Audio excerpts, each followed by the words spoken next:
एक मैसेज आया मुझे इंस्टाग्राम पे कि मिस रुबाब, मुस्तफ़ा पर इल्ज़ाम लगा के आपने अच्छा नहीं किया, मेरे पास प्रूफ है, वीडियो है कि आपने पैसे रखे हैं। I was like okay. माशाल्लाह इतने इन्वेस्टेड हैं स्टोरी के अंदर लोग हैं। देख लेते हैं क्या है ये। हाँ,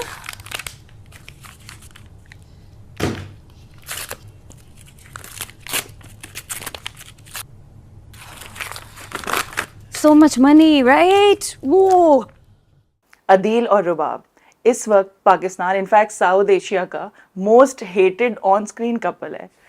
कैसा लग रहा है ये आपको ये बात सुनकर? कैसा लग रहा है आई थिंक इतना मैटर नहीं करता। जो चीज़ मैटर करती है वो चीज़ मैटर करती है कि हम स्क्रिप्ट को कितना ट्रूथफुली पोर्ट्रे कर रहे हैं। अगर आप एक कैरेक्टर को लेते हो तो मेरे ख्याल में आपको उसको जज करने का मार्जिन बिल्कुल भी नहीं रहता कि वो नेगेटिव है कि पॉजिटिव है। मुझे तो बहुत प्यार मिल रहा है और रुबाब को भी बहुत प्यार मिल रहा है। जो मैसेजेस आते हैं रुबाब के लिए सोशल मीडिया पे, कोई आई थिंक मैं गिन सकती हूँ 2 3 या 4 5 मैक्सिमम इतने कोई मैसेजेस हैं जो आए हैं कि यार we hate Rubab, we want to slap Rubab, या but not that much. Wardrobe किसने डिजाइन किया आप लोगों का? जब मैंने स्क्रिप्ट पढ़ा तो उसमें फरद जी ने बहुत वाज़ेह अल्फाज में लिखा हुआ था कि अदील हर चीज़ में अलग थलग है, पहनने ओढ़ने बात करने चलने में बहुत मुनफरिद है। Then I got to work, then I started developing his look. मैं चाहता था कि वो विंटेज हो लेकिन at the same time contemporary भी हो। यानी ये नहीं कि एकदम से कोई टाइम पीरियड से उठ के टाइटैनिक वाला बंदा स्क्रीन पे आ गया। No, I wanted him to be believable. So इसकी वार्डरोब मैंने खुद से डिज़ाइन की है, mood by mood, scene by scene.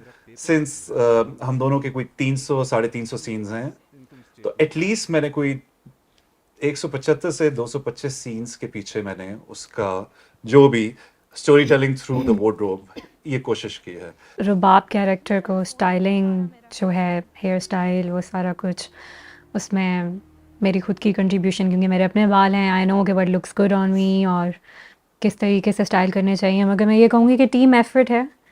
सो अदील के बारे में हमारी आवाम का कहना है कि सबकी बीवियों में उनकी दिलचस्पी है सिवाय अपनी। ऐसा क्यों है? ये रियली अवाम का कहना है? हाँ, ऑफ कोर्स। ऐसा क्यों है ये तो ऐसा आप क्यों? फरहत जी से ही पूछ सकती हैं। मैंने जहाँ तक कैरेक्टर निभाया है, मुझे ये समझ आती है कि अदील का जो सुपीरियरिटी कॉम्प्लेक्स है वो उसके इन्फीरियरिटी कॉम्प्लेक्स से ही बाहर आया हुआ है। बचपन से उससे घर में भी बहुत लाड प्यार मिला है। फिर एक सोसाइटल प्रेशर है to be the best, to look the best, to earn the best, to be the best in, यानी it's a survival of the fittest. तो अदील में ये हमेशा से ये चीज़ आ गई है कि मुझे ही हर चीज़ करनी है, मैं एक जो होता है सेल्फ लव, नार्सिसिज्म कह लें उसे। So he is a very complex character. Couple के तौर पे इस वक्त जैसे ये दो कपल्स ऑन स्क्रीन हैं, इट्स शाइनिंग एज मच और maybe overshadowing at times. ये कैसी ये प्रोसेस या कोई चैलेंज या मतलब ये जब शूट हो रहा था तो किस तरह के डायनामिक थे, या ये सोचा था, या this is very unpredictable that's coming up now? I think जब शूट हो रहा था बिल्कुल इस बारे में नहीं सोचा था, बिकॉज हमें पता था कि हम इस कहानी में क्या किरदार प्ले कर रहे हैं और उनकी कितनी माइलेज है और उनका कितना कॉन्फ्लिक्ट वो कितना क्रिएट कर रहे हैं। क्योंकि स्टोरी जो है, कहानी जो है, वो चलती ही इख्तलाफ के ऊपर है, कॉन्फ्लिक्ट के ऊपर चलती है। प्रोसेस शूट का मैं ज़रूर कहूँगा कि जितनी हम आंगी से, जितनी कामराडरी से हमने शूट की है, it's one of the best projects of my entire career. I mean मैंने इतना ज़्यादा नहीं देखा कि कास्ट जेल करे।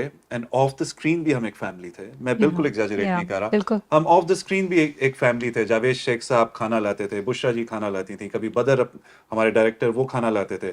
Fahad was such a, oh my God, I think he's the best producer. Absolutely, absolutely. And I am not exaggerating. Fahad और मेरा of screen बिल्कुल ही भाइयों वाला एक ताल्लुक बन गया हुआ था। बिल्कुल। बिल्कुल भाइयों वाला ताल्लुक बन गया हुआ था। और शायद ये भी एक फैक्टर हो कि जो ऑडियंस स्क्रीन पे देख रही है, जो ऑफ स्क्रीन इतना हमने कामराडरी क्रिएट की, वो शायद ऑन स्क्रीन नजर आ रही है। आपकी और हानिया की किस तरह की एसोसिएशन है of screen? It's I love Hania. I think she's adorable. बहुत अच्छे दिल की लड़की है वो, और I adore her. नॉर्मली जब इस तरह का कोई कैरेक्टर होता है, स्पेशली जिस तरह का लिखा हुआ है, also the kind of wardrobe, उसमें प्रेफरेंस और वो स्टीरियोटाइप को इंडोर्स करने के लिए शॉर्ट हेयर होती है। इसमें हम आपके लंबे बाल देख रहे हैं, मतलब आपके बाल लंबे हैं माशाल्लाह, but you know with the character did it come up के मतलब बालों को लेके? मेरे बालों का इशू ना इस इंडस्ट्री में थोड़ा सा रहा है, बिकॉज़ मुझे कहा गया है कि आप बाल कटवा लें कई जगहों पे, क्योंकि स्टाइलिंग का मसला, या फिर आप बाल कटवा लेंगी तो थोड़ी आप मॉडर्न लगेंगी। So I just never took that advice seriously, क्योंकि मुझे ऐसा लगता है कि मैं अगर न्यूयॉर्क रहती हूँ, यहाँ रहती हूँ, कहीं पे भी जाती हूँ, बाल जो हैं मेरे लिए बहुत स्पेशल हैं।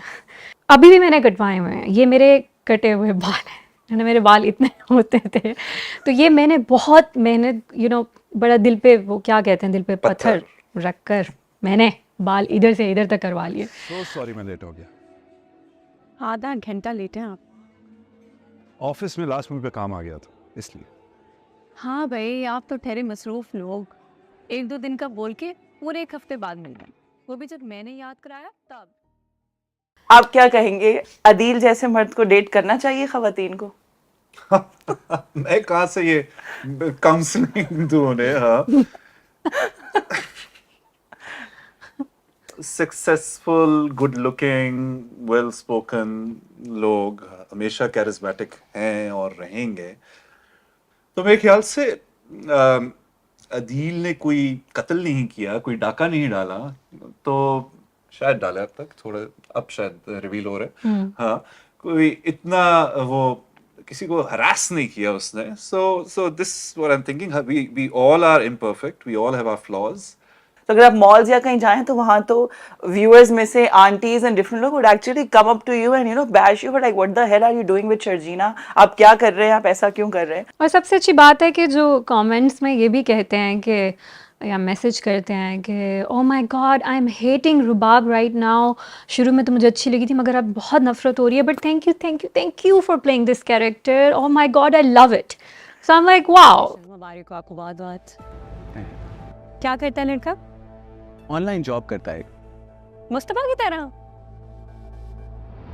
को लगता है कि अब आजकल एक ड्रामे की, एक प्रोजेक्ट की सक्सेस मीटर जो है वो इस बात पे बन गया है कि वंस एपिसोड्स एयर होते हैं तो अगले दिन वो ट्रेंड कितना कर रहा है, कहाँ कहाँ कर रहा है और कितने लोग बात कर रहे हैं। Do you think that has become the thing now?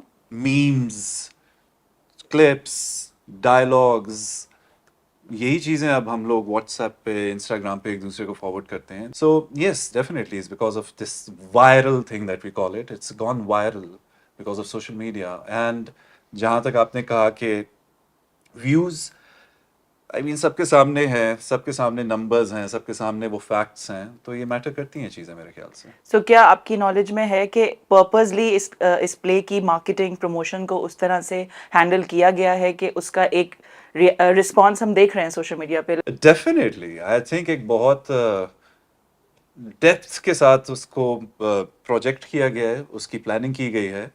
और अगर आप देखें कुछ बिहाइंड द सीन्स ब्लूपर्स वगैरह भी हैं। हर चीज़ को मेरे ख्याल से बहुत थॉट आउट करके प्लान किया गया है, प्लांट नहीं किया गया, प्लान किया गया है। ओके जी, बाकी ऑडियंस और क्रिटिक्स ने इसको बनाया है, जो भी बनाया है। I think more than marketing, play itself is a package. तुम्हें कुछ चाहिए नहीं होता, ज़्यादा ख्वाहिशें नहीं है तुम्हारे, फिर भी मेरा दिल करता है ना कि तुम्हारे लिए कुछ करो, दुनिया की हर नेमत तुम्हारे लिए लेकर आ जाऊं। तुम अल्लाह की बीवी मिली सबसे बड़ी नेमत है।